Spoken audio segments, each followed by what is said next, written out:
I have to give you a warning. This is not the only foretaste this would be of the paper I'm giving in Boston is that the word grace is common to both. But that's about it. And the reason that I would say that is that in this paper, I was influenced to give it from the perspective from which I'll be giving it, and it's not normally the realm within which I function. I mean, I'm basically working from communications here, and the place where I breathe most readily and easily, readily, is systematics and in dance with foundations, very much so. That's where most of my thinking and limited amount of writing that I've done would be. But this time, actually, we were having a committee meeting, the Lonergan Workshop committee meeting, and in the course of that, one John Little said that he hoped this conference wouldn't be totally academic, so we had to talk about what he meant by that. But he was saying that Tom Daly's hope would be that this gathering, as he remembered it, this gathering would be for the people who are involved in Lonergan studies and influenced by his life and work, would be sharing what they were doing and where they are. And I thought, well, even though in my own thinking and writing, I'm very much in systematics, in dance with foundations, communication is something it's vital to what we do.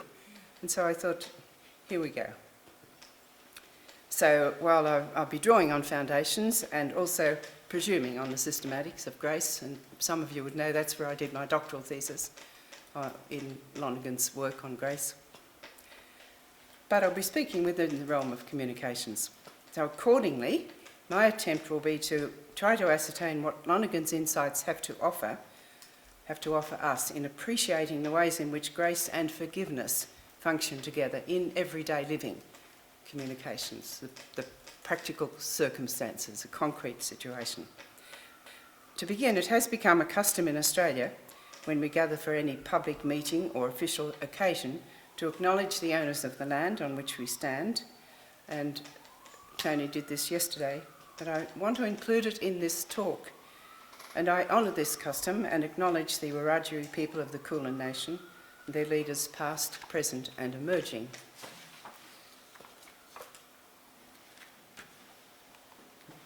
And in doing that, I wish to acknowledge that, this is quite strong actually, but I do wish to acknowledge that the traditional owners of this land have never ceded sovereignty of this land. The Aboriginal people always were and always will be the owners, the chief custodians of this land. And I do this for two reasons.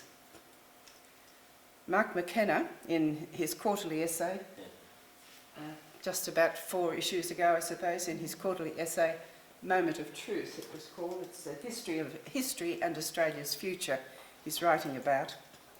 And in that he says, when we fail to acknowledge that the Aboriginal people's land was taken from them without their consent, treaty or compensation, then even our acknowledgements contain silences. Even our acknowledgements contain silences. I think that's quite a strong statement on his part. Even our acknowledgements contain silences when we don't make that, when we don't. It'd be a good idea if you put it on, Kathleen. Sorry, I'm used to having it where I can see it. And he calls it a completing cause, when that completing cause is missing. Okay? That it was taken from them without their consent, a treaty or compensation. When that's the case, then even our acknowledgements contain silences. It's a strong statement and I agree with it. Secondly, in the context of this paper, I trust it will become clear that it's only when we both recognise and acknowledge the wrong we have done that grace can produce forgiveness. Grace prevails as forgiveness heals, is experienced and lived. Now, if we are to consider grace and forgiveness, let's first try to understand what grace is. And of course, to do this, we can't ignore systematics altogether. Trying to understand grace is no easy task. It's not much short of trying to understand God, actually, trying to understand grace. Dealing as we are with something that is absolutely supernatural, description is beyond us, and the most we can hope for is to approach, not reach, an understanding. We could start with a somewhat technical definition, courtesy of someone we were looking at yesterday. This is Fred Lawrence, back in 1995 from my student notes. Grace is a conjugate form, that is the condition of the possibility of saying this person is saved. Data on grace, which is absolutely supernatural, are apprehended by faith. Typical Fred, it's a very concise definition in inverted commas, somewhat reminiscent of Lonergan. You have to unpack it quite a bit to get what's in there, but it's in my notes at the time. It really struck me. Grace is a conjugate form, that is the condition of the possibility of saying this person is saved. Data on grace, which is absolutely supernatural, are apprehended by faith, not by common sense, but by faith. As we know, or many of us would know, maybe it's new to some people, as we know, in contrast to a central form, a thing itself, a unity, identity, whole, an intelligible unity, identity, whole, that's a central form. What's tree?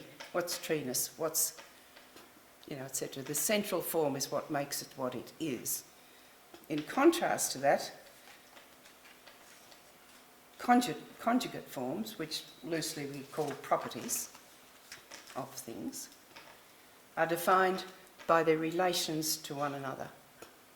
And he's saying grace is a conjugate form. Okay? Once you use that word conjugate, you're talking about relations, so defined by their relations to one another. Let me give you some examples from the animal kingdom. Think of bodily organs, hearts, lungs, kidneys, anything. They get their meaning not in isolation but in relationship. How is the heart relate? What does it do? What's its function in relation to the rest of the body, all the other organs of the body? What about, any of them? The lungs. You don't talk about lungs in isolation. They don't have any meaning in isolation. You understand them in their function, and their function is always in relation to other things. Okay? So much so that we sometimes use our language very loosely. Where's the man who's worried about language back there? We sometimes use language very loosely, and you might say that you had kidneys for tea, or you cooked a heart. Well, I'm sorry, but you didn't, because they are only those organs when they are functioning as such. Outside the body in which they function, they're just pieces of meat. They look like heart, and they came from that part of the body. They look like it, but actually a heart or a kidney or anything else is only thus when it is functioning in relationship with the rest of the body. Won't do too much of this because I promised I'd get into communications, remember? But I think it's very important background, because if Fred is talking about grace as a conjugate form, then he's talking about it in relationship. Grace is in relationship. It gets its meaning by being in relation. If grace is absolutely supernatural, and I maintain it is, not just because Fred said it, if grace is absolutely supernatural, if the data on grace can only be apprehended by faith, itself, faith, one of the gifts of grace, you're very familiar with the fact that the three gifts of grace are faith, hope, and love or charity.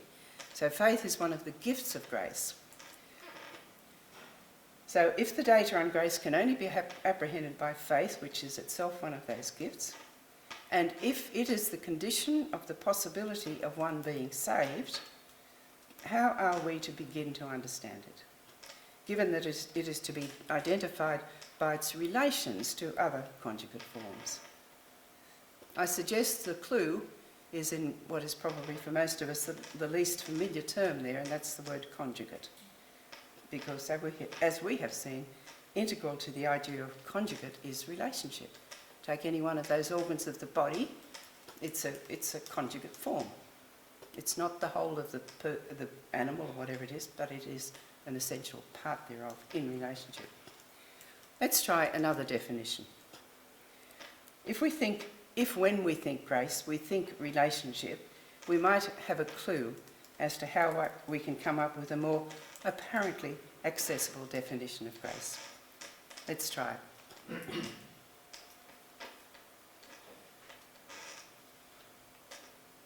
Grace is God's own life, love, knowledge, given to us to live, not to possess, to live. Grace is God's own life, love, knowledge, given to us to live, I contend. That's my definition, not Fred's. But if grace is God's own life, love and knowledge given to us, then it is totally by the divine initiative that we are graced. Okay?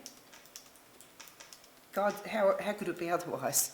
If grace is God's own life, love, knowledge given to us to live, then it's a total gift. We're graced by the gift of God's self to us. In that case, given that grace is God's life, love and knowledge given to us to live, then it's not something we can passively receive.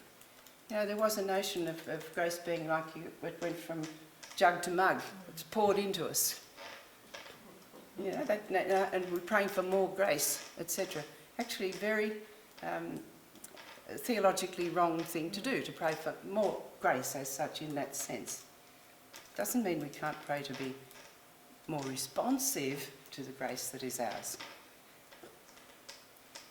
So it's not something we can passively receive and leave it at that, because grace, a conjugate form, has its meaning by being in relationship. Nor is it something, and this is very important, that we have only in relation to God. On the contrary, grace calls for our response to that divine initiative in our living, in our relationships, both with God and with all God's creatures. Jeff mentioned yesterday when he was asking his question and when we were talking beforehand about the difference between being in relationship and being relationship. It's a difference too. Having grace? No, we are graced beings. Now, if that definition, grace is God's own life, love, knowledge given to us to live, sounds bold, sure it is.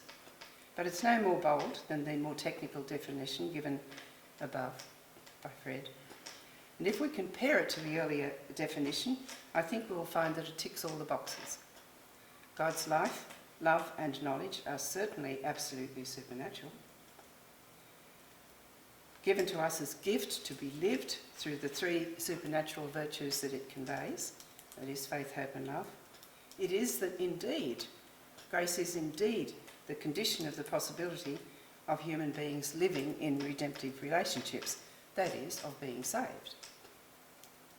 And only in faith, and for us human beings, often only retrospectively, do we have any take on the data of faith, any apprehension of grace in action.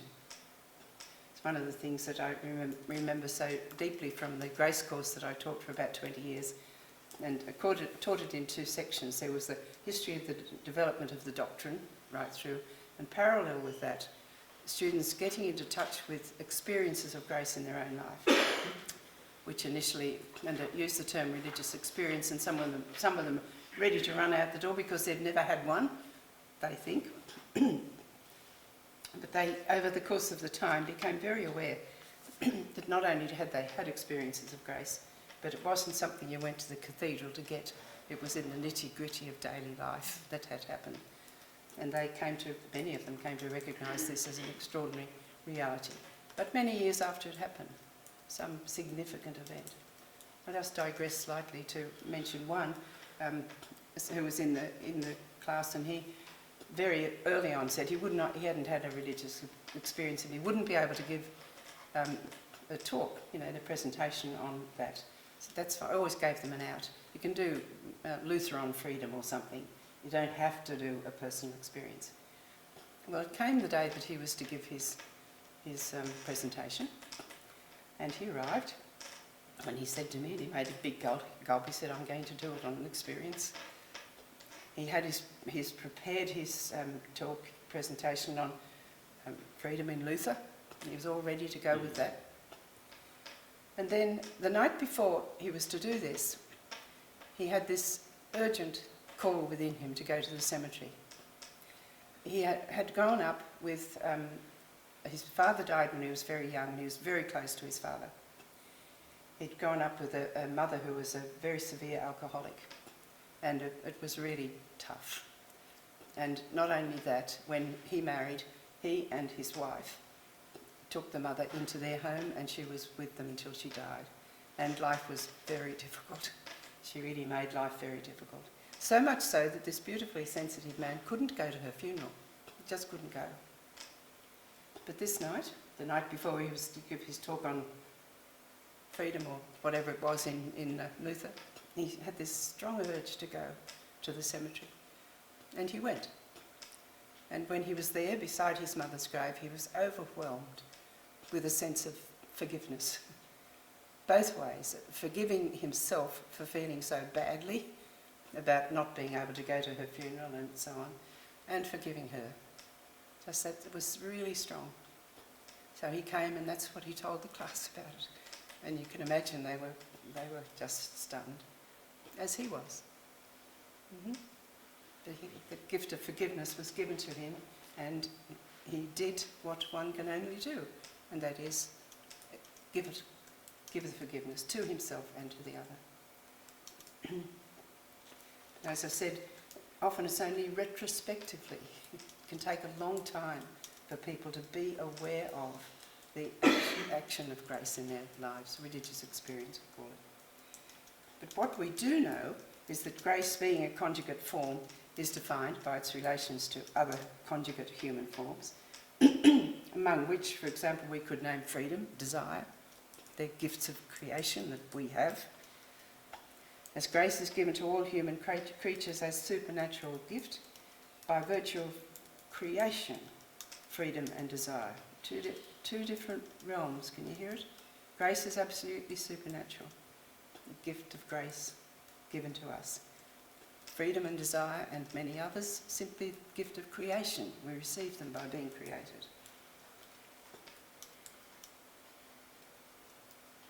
Hence we can expect that grace, freedom, desire, to name just some of the human attributes, will be defined in their relation to one another, but that's for another time, and I said I wouldn't do systematics, so it's not too much anyhow. Move on to forgiveness, which is the core of this paper. Because of the gift of grace given to us, that is, the sharing in God's own life, love and knowledge, we can, through our response to that divine initiative, we can know how to forgive. We can want to forgive because it really matters to us. It's simply love. We can actually forgive. God's life in us makes this possible. And as we very well know, this is difficult all the way. Forgiveness is always difficult.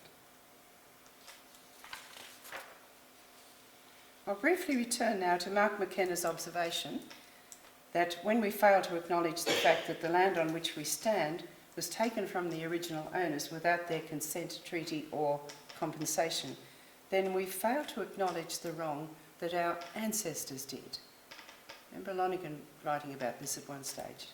We cannot excuse ourselves from what our ancestors did. And failure to acknowledge wrongs can have dire and long-lasting consequences. And if we had time, we could do some reflection on this in our own lives. Failure to acknowledge wrongs that we have done can have dire and long-lasting consequences.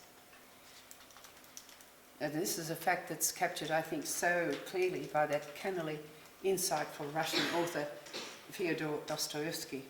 In his novel, The Brothers Karamazov, when a group of friends were talking, one of them asked him, "Why do you hate so-and-so so much? Why do you hate so-and-so much?" And he answered them, "I'll tell you. He has done me no harm, but I once played him a dirty trick and I've hated him for it ever since." I can see quite a few grins around.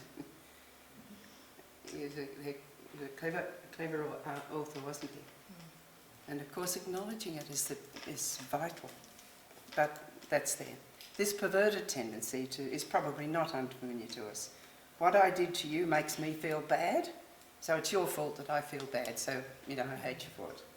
That kind of perverse thing.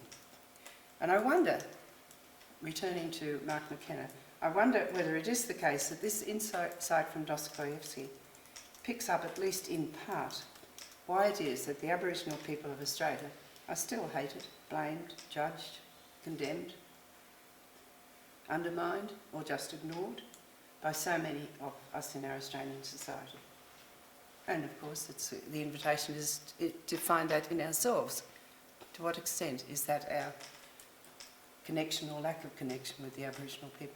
I thought I wasn't racist, I've had a couple of instances where I've discovered I was. I won't go into them now.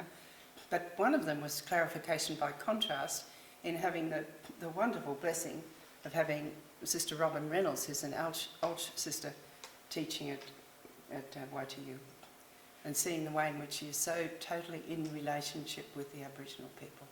Very different from my everyday way of being. But I wonder if that's the case, if that's unacknowledged on our part of what our ancestors did. And there's a lot of attempt now being made to reverse that situation, isn't there? But I wonder if that is part of an application of this insight that Dostoevsky had. It's worth thinking about, I think. But that's bad enough, but that Lonergan guy sets the bar even higher. What does he do? Of course justice matters, we know that. Justice is terribly important. But is it enough? Well, no. At least not if what is desirable is that forgiveness be given and received. He claims this unequivocally in his article, The Transition from Classicist Worldview to Historical Mindedness, when he notes, the evils of the situation and the enmities they engender would only be perpetuated by an even-handed justice. A strong statement, but it doesn't take much attention to ourselves to realise it's true. And then he adds, charity alone can wipe the slate clean. Even-handed justice not only doesn't it help, he says, but it makes the situation worse. How demanding is this? We could think, for example, if someone commits a crime against another, is caught, is charged and is jailed, at least justice has been done. And those sinned against can know that justice has been done, that the person has received his or her just deserts. That's true. But has there been any shift in the relationship between the harmed and the harming one? Any shift in relationship between the people concerned? If there has, it's likely to be it's not likely to be for the better. Instead, normally the punishment only results in there being greater enmity. He had got his just deserts, I hope he rots in hell, and they throw away the key. Justice has been done. But what does it do in Lonergan's terms? Only perpetuates, excuse me, and only perpetuate the evils of the situation. Or, just wait till I get out of here, you're dead. If we don't read it anywhere else, we read it in the novels. But it's the kind of thing, isn't it? Even-handed justice has been done, but... So the fact that even-handed justice normally only makes things worse raises the question about what it fails to do. And the answer to that question is patently clear. As forgiveness has been neither received nor given, even-handed justice does nothing to restore or to claim new relationships. This raises the matter of the grace of forgiveness, and we're getting to the heart of it now.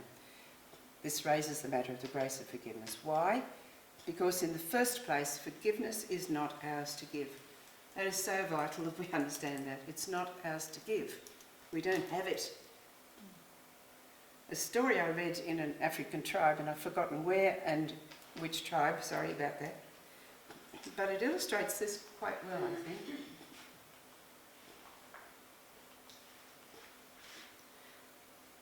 think. In this particular tribe, in the village, if there's harm done, say if the son does harm to the father, the father goes to the mountain.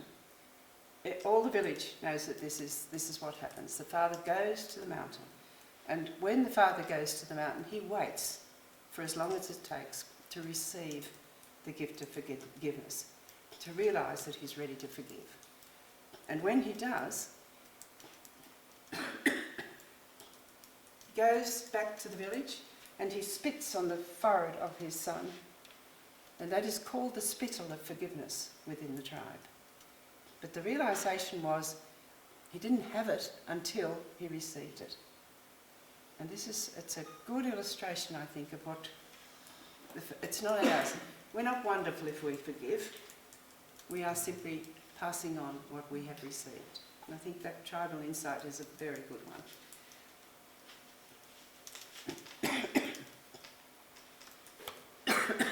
Sorry.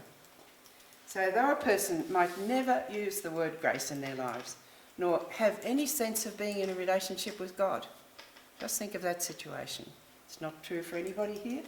Maybe you don't use the word grace very often, but relationship with God, of course you are. Understood well or not, but it's there.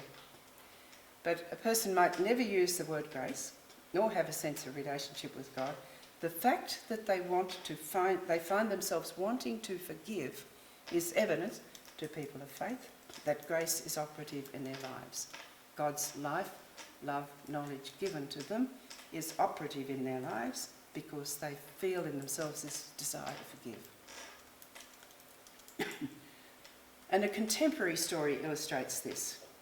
It's recounted by the two people concerned, Thordis Elver and Tom Stranger, in their book called South of Forgiveness. It is a story of a woman, a man, a rape, and a hard journey from violence to reconciliation. Sorry, I'm ahead of myself there. Let me tell you the story. Thordis, she lives in Iceland, 16-year-old girl, full of life. And Tom is Australian, and he comes to Iceland for, I don't know what it's for. But anyhow, they meet, they just think they're wonderful. They love each other. She's 16, he's 18. They go out for what's virtually her first real date. And they come home, and when they come home, they have consensual sex. And her sense was she couldn't have believed it would be so beautiful. She had this romantic notion of sex, of course, and she had a romantic notion about some other things, but it was beautiful. That's that night. The next night, they went to a Christmas party, a dance party. And while Tom was dancing with his mates, Thordis had her first drink of rum and smoked something, she had no idea what, and she was violently ill and almost catatonic. Tom heard that she was ill, and because he was enjoying himself so much, reluctantly went to help her. As he helped her out, the security guards, realising that she really was ill, paralysed and unable to speak, they wanted to call an ambulance. But Tom said he knew where she lived and he would see her safely home. But he felt angry because he didn't want to leave the party. See her safely home. She had this feeling of insofar as she was conscious in and out of, this knight in shining armour rescuing her. And they got home. He carried her up to her room. And she remembered being grateful for him taking off this dress that had vomit all over it and taking off the shoes that she wasn't used to wearing, these high heel shoes. And then she, again in her dazed state, noticed he was also taking off her panties, as she said. She's wondering why. What happened was that he proceeded to rape her for 2 hours. Unrelenting rape, violent rape for 2 hours. There was a clock immediately opposite. She said after about an hour she doesn't even know whether she was conscious or not, but she was just. And she was watching. His memory of it was at a very long time. He didn't know how long. But he raped her for 2 hours. But in her young mind, rape was something that strangers did. So it took her a while to even think of it as having been raped. And to make it worse, two days later, he returned and she was bruised from her face right down to her knees, very badly bruised. and limping around, and he came by to end the relationship. So in shame and confusion, she withdrew from everyone, from her family, from her friends, and the whole of her 17th year was really spent being self-harm. You know, she wanted to self-harm, she was suicidal, she thought she was crazy, because she still at this stage hadn't used the term rape, because this was this Tom that she had loved so much. Fast forward 13 years, she has become a famous writer. She has many awards for her writing. She's a playwright as well as a novelist. She's become a famous writer, driven to succeed at any cost in whatever she does. She's really driven to it. She gets involved in destructive relationships, and until, thank God, her most recent relationship, he has a partner and a small child, she's never been able to trust anybody. Back in Australia, Tom works with youth, and while he has had multiple sexual encounters, as she had, never trusted himself to enter into a relationship. In the course of this time, Thordis begins and continues to have email contact with Tom. She was just in one of these internet cafes one day, and she wrote him an email, just because what was with her, she wanted to drag out of her system the hate and the unforgiveness that was just ruining her life, and 13 years of this. And she senses she can't do it alone, that somehow Tom's got to be involved. Tom agrees, and with Thordis, with the agreement of her partner, she goes, and Tom and she meet up in Cape Town, which they say was the rape capital of the world. They met to speak face to face. So for 8 days they talked, and they committed themselves to exploring the darkest moments of their lives. They're brutally honest with themselves and with each other, discovering a lot about themselves in the course of it. She discovered, for example, that she had been quite brutal in some situations, and she realised that it had impacted on her so much that she wanted to deliberately harm other people the way she'd been harmed. It was only coming out as they had this conversation. She didn't know before that this was the case, that she really was setting out deliberately to harm and to control others, and particularly Tom. Somehow there's this need to control and harm Tom. So they do this. They really, quite totally honestly and generously, if you like, really share with each other. They walk, they're in different hotels. They have meals together, they walk, they visit various places, and they just talk and say what happened. And as each one is able to help the other remember things that they didn't remember on their own. And then, 8 days after, suddenly, Thordis said to Tom, "It's over. I forgive you. It's over."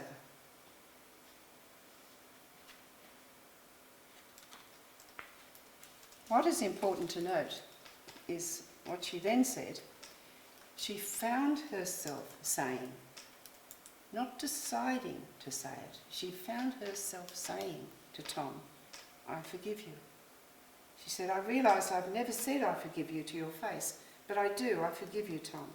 And of course his eyes opened wide, and he said, "Oh my God, did you just say that?" Forgiveness has its effects. Thordis commented on the time immediately after.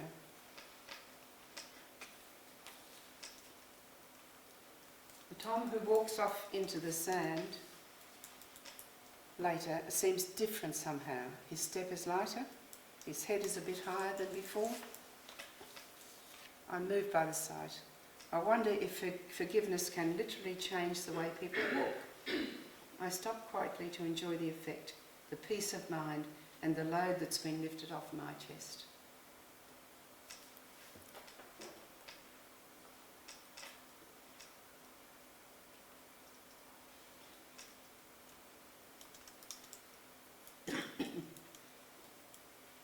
strange, this all too common misconception that forgiveness is somehow sacrificial.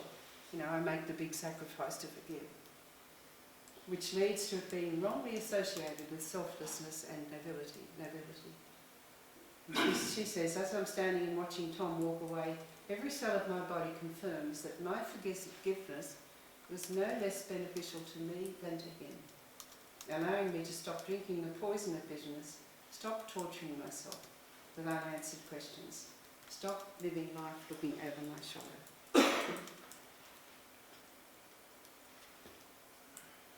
The relational consequences.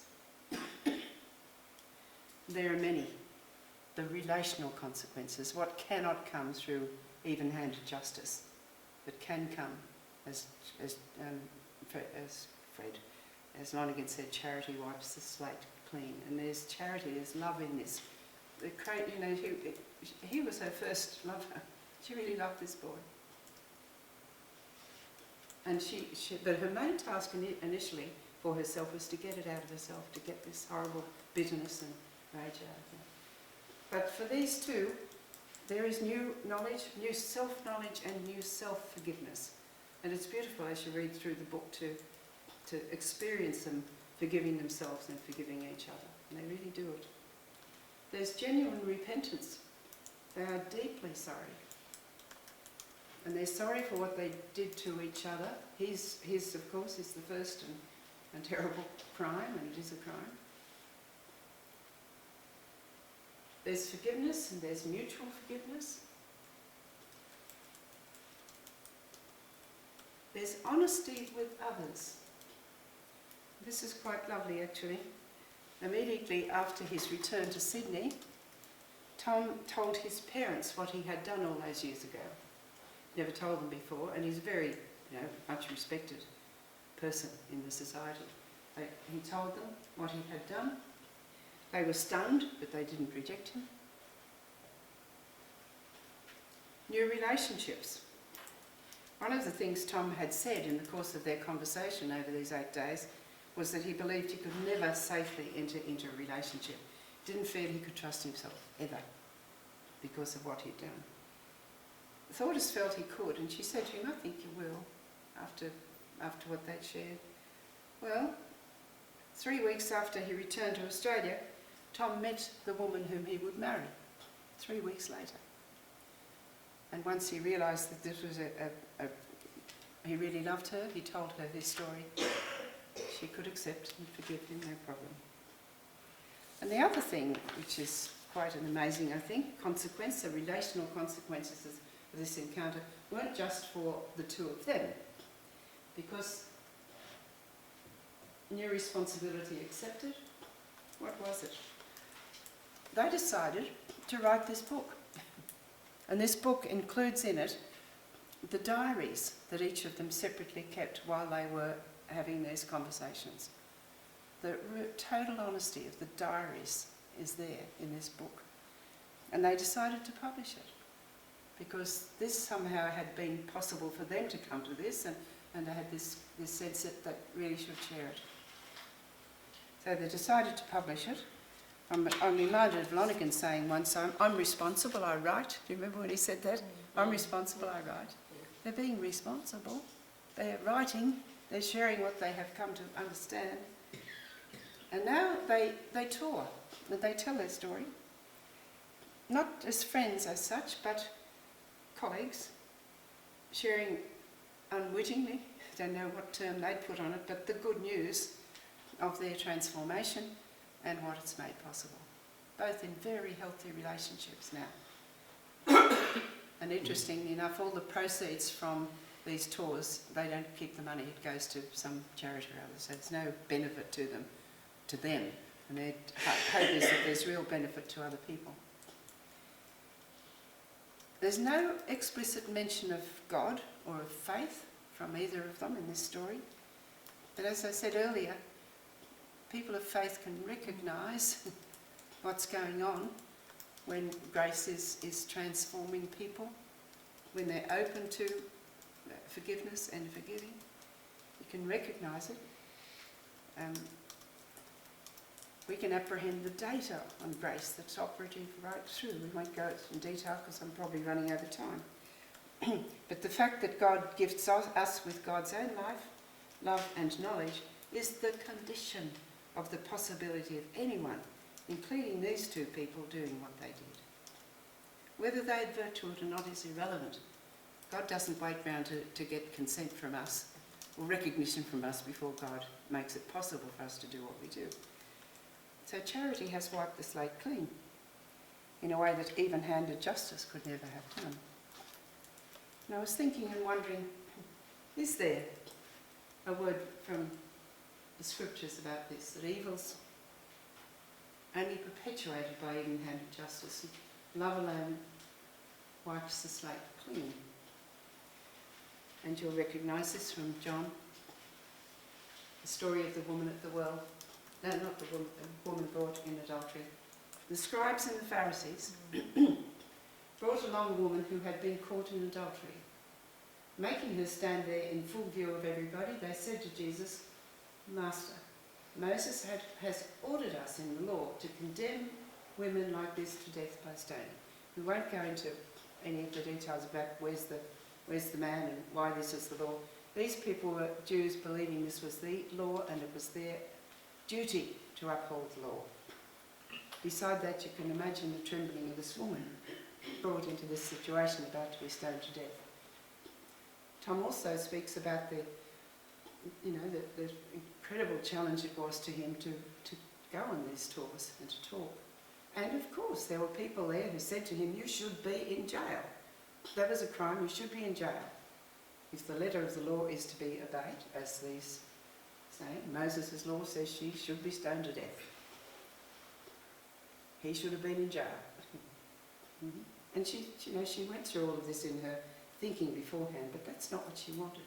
She wanted to be able to get this unforgiveness and rage out of her. And she realised she also wanted it for him. Okay, so that's what they said. And there's the woman. And we know what happened. Jesus wrote stuff in the dirt and they went out beginning with the eldest, and there are all kinds of theories about that. At my age, I like to think that the beginning with the eldest could have been because the older you get, the less you realise that life is black and white. There's a fair bit of grey in life.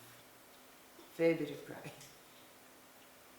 So the eldest might have realised this first and gone out. Okay, but Jesus wrote in the dust, and then what did he looked up and said, "Woman, where are they? Has no one condemned you?" "No one, sir," she replied. Of course, Jesus is in a very different position from the rest of us.